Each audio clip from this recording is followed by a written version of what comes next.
Hi, a very brief overview of SUP safety for swimming sessions. Got a brief PowerPoint, sorry, I'm going to bore you with it for a little while, but it should be short, sweet, and to the point. Hopefully it'll give you confidence, and let's run through it.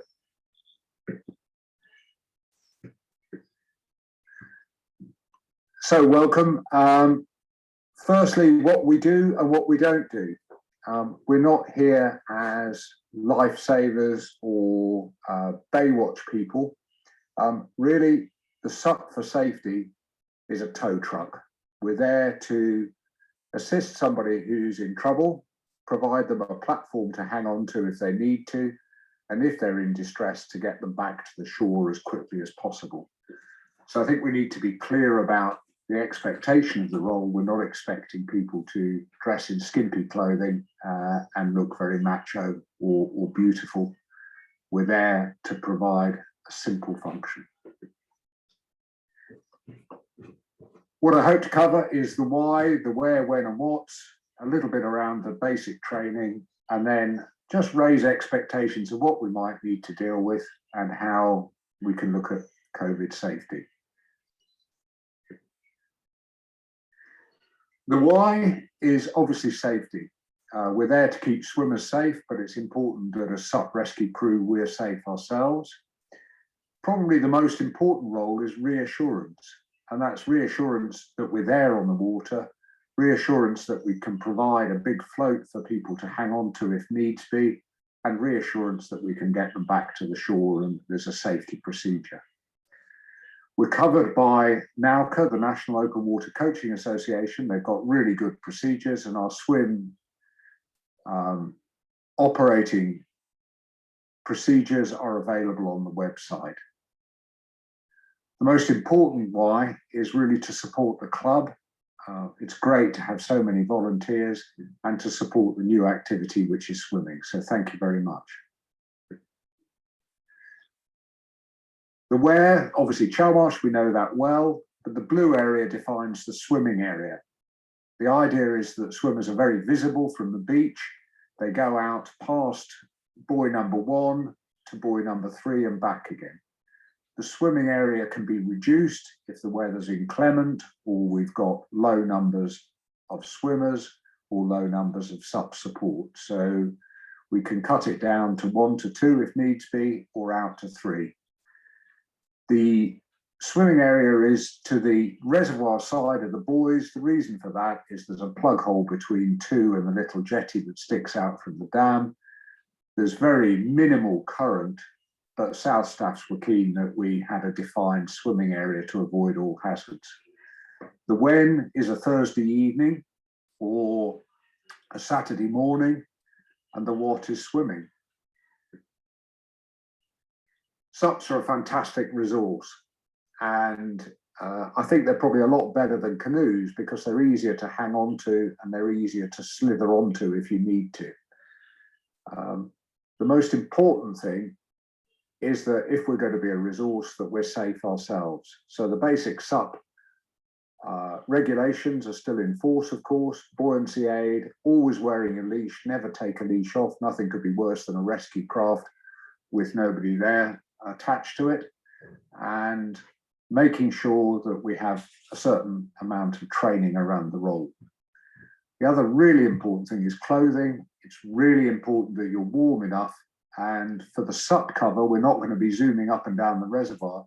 We're going to be hanging around watching the swimmers, so you need to make sure you've got adequate clothing for the conditions.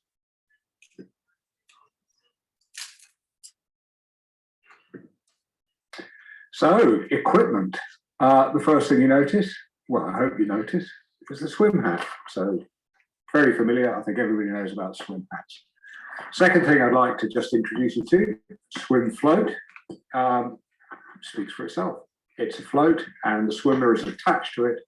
There's a strap which then attaches to the swimmer, and this follows behind, and it has no resistance in the water, so it doesn't affect swimming performance.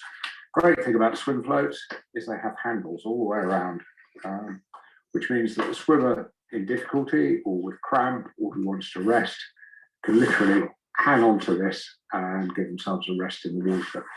And there's pretty good buoyancy in it. It's equivalent of 50 newtons, I think, so will certainly hold somebody up and certainly keep their chin out of the water. So swimmers come equipped with hats and swim floats, which make them very visible in the water and give them instant self-rescue. Swimmers also have a swim band. So that's the Nauka wristband, and it goes on the swimmer's wrist. And the great thing about this is as swimmers take to the water, they're scanned in, and as they come out, they're scanned out. And so physically, it gives us a complete record of how many swimmers we have in the water, so we can do a head count. And it's on a very simple app. Final piece of new equipment is a throw rope. This comes in a bag, which has got a little Velcro tie on it. You undo the tie, and there's a long rope inside, and you can literally, that was pretty good, throw the rope out to somebody in distress. Now these are quite long, as you can see, enormously long, and they just throw out of the bag. So the bag actually gives you something to throw at the swimmer, and the rope trails out. The great thing is the rope floats. The most important thing is to make sure that actually you tie the end onto your SUP before you use it in anger. So you need to secure this to the carry handle, and that's probably the best thing. And then if we are using the rope, obviously you don't want meters and meters of rope behind you. So again, if we were needing to tow somebody in, you can just attach the rope at a convenient point to the SUP and just loop it on and make a connection. So a floating rope, very easy to throw, very accurate, and you don't have to worry about it because it's all packed in the bag. The bag is secured on, so you literally just throw the thing, and as you see, it spills out very quickly. So that's all the new equipment that we need to get used to.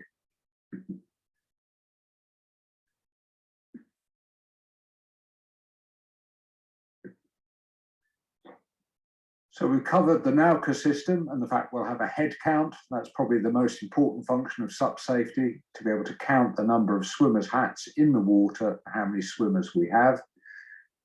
The swimmers themselves need to wear wetsuits. If the water temperature is below 12 degrees, they'll have tow floats and whistle. The SUP equipment, the throw line we've introduced you to, make sure it's tied on. The club have radios, they're easy to use and will demonstrate use. We may not always use those. And of course, you'll be having your standard SUP safety equipment, the buoyancy aid, mobile phone, whistle, warm clothing. The club itself provides warm showers. The showers and changing rooms are not open, but we'll make sure the system is on so that we can warm somebody up who's very cold. There's also a telephone and a defibrillator in the club. The club has a standard emergency procedure which covers all activity, whether that be swim, sailing or SUP, and all of that is available on the website. So the aim is for you to be with the swimmers, not to run them over, but to be close to them. So it's really important that you remain on station. There's one manager on the beach who'll be checking the swimmers in and out and overall in control of the activity. So they will be involved in head counts, and depending on numbers, there'll be 1 or 2 SUPs on the water, or 1 SUP on the water and 1 on the beach ready to launch. So we've mentioned avoiding swimmers. SUPs are very friendly to swimmers. They're soft and certainly not as hard as a canoe, but the last thing we want to do is mow swimmers down. And we're there, as I mentioned at the very beginning, to be a big float if needed and to assist in getting somebody back to the shore. So the aims are not to perform high quality first aid on the water, they're to recover somebody who needs recovery. Scenarios that we can think about: swimmers get cramp, they can get cold, or they can be crook. That could be an underlying medical condition. Maybe they feel sick or nauseous, or they're exhausted. So all of those are going to lead to somebody just needing to rest for a moment, contemplate action and work out what to do about them.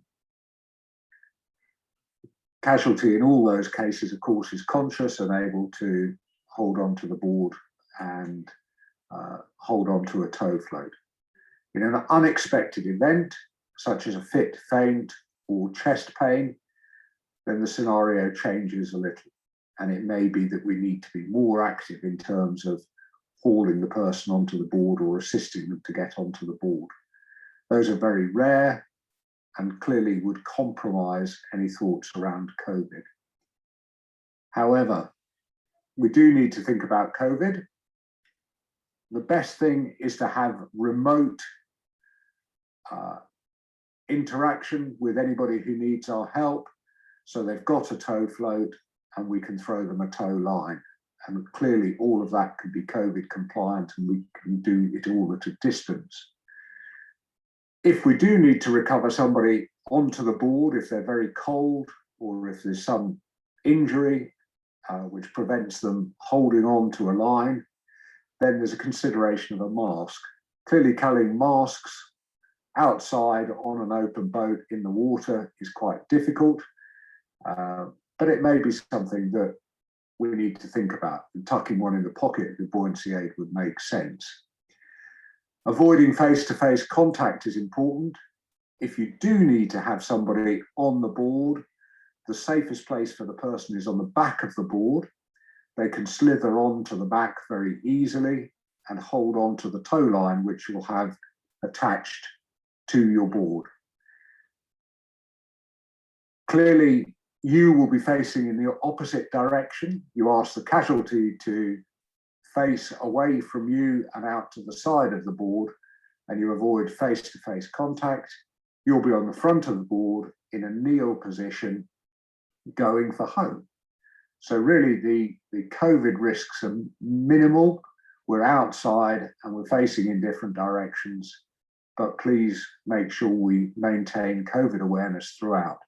So if you are called to a swimmer and you need a conversation with them, just make sure that you're not looking each other in the eye and you're too close. Just maintain distances.